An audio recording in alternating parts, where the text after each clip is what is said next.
প্রিয় মাধ্যমিক শিক্ষার্থী বন্ধুরা, আজকের ভিডিওটি তোমাদের জন্য অত্যন্ত গুরুত্বপূর্ণ হতে চলেছে, কেননা আজকের ভিডিওতে আলোচনা করা হয়েছে তোমাদের মাধ্যমিক বাংলা বিষয়ের কিছু অত্যন্ত গুরুত্বপূর্ণ বড় প্রশ্ন নিয়ে।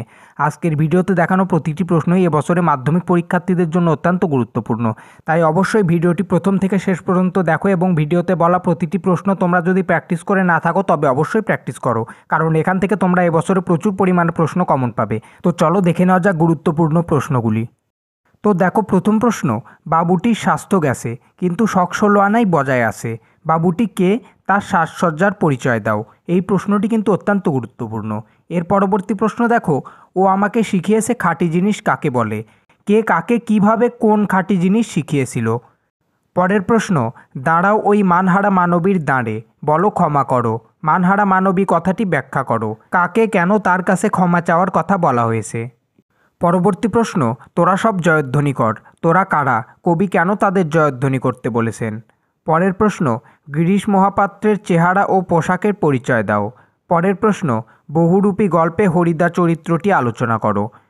পরের প্রশ্ন, বজ্রশিখার মশাল জেলে আসছে ভয়ঙ্কর, এখানে কাকে কেন ভয়ঙ্কর বলা হয়েছে, ভয়ঙ্কর কিভাবে আসছে। পরবর্তী প্রশ্ন, তারা আর স্বপ্ন দেখাতে পারল না, তারা কারা, স্বপ্ন দেখাতে না পারার কারণ আলোচনা করো। পরবর্তী প্রশ্ন, আশ্চর্য, সবই আজ অবলুপ্তির পথে, আজ কি অবলুপ্তির পথে, বক্তার আশ্চর্য লেগেছে কেন, অবলুপ্তির পথে চলে যাওয়ার কারণ কি। পরের প্রশ্ন, বাংলা ভাষায় বিজ্ঞান চর্চায় এখন নানা রকম বাধা আছে, বাধাগুলি কি কি তা আলোচনা করো। পরের প্রশ্ন, গলার স্বরটা আর্তনাদের মতো শোনাচ্ছে, কার গলার স্বরের কথা বলা হয়েছে, গলার স্বর কেন আর্তনাদের মতো শোনা যাচ্ছে। পরবর্তী প্রশ্ন, তোর আসল লজ্জা জলে, আসল গর্বও জলে, বক্তাকে, তার এরূপ মন্তব্যের কারণ কি।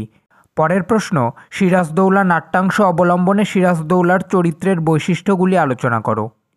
পরবর্তী প্রশ্ন, পলাশী, রাক্ষসী পলাশী, কার উক্তি, পলাশীকে রাক্ষসী বলা হয়েছে কেন। পরের প্রশ্ন, আমার এই অক্ষমতার জন্য তোমরা আমাকে ক্ষমা করো, বক্তাকে, তিনি কাদের কাছে নিজের অক্ষমতার কথা ব্যক্ত করেছেন। পরের প্রশ্ন, দারিদ্র্য ও বঞ্চনার বিরুদ্ধে কনির লড়াইয়ের পরিচয় দাও। পরের প্রশ্ন, জুপিটার ক্লাবে ক্ষিতীশের বিরুদ্ধে অভিযোগগুলি কী ছিল, এর উত্তরে ক্ষিতীশের বক্তব্য কী ছিল। কলমকে বলা হয় তরোয়ারের চেয়েও শক্তিধর, কার কোন রচনার অংশ এটি, লেখকের এরূপ মন্তব্যের কারণ লেখো। পরের প্রশ্ন, আমরা কালি তৈরি করতাম নিজেরাই, লেখক কিভাবে কালি তৈরি করতেন প্রবন্ধ অবলম্বনে লেখো।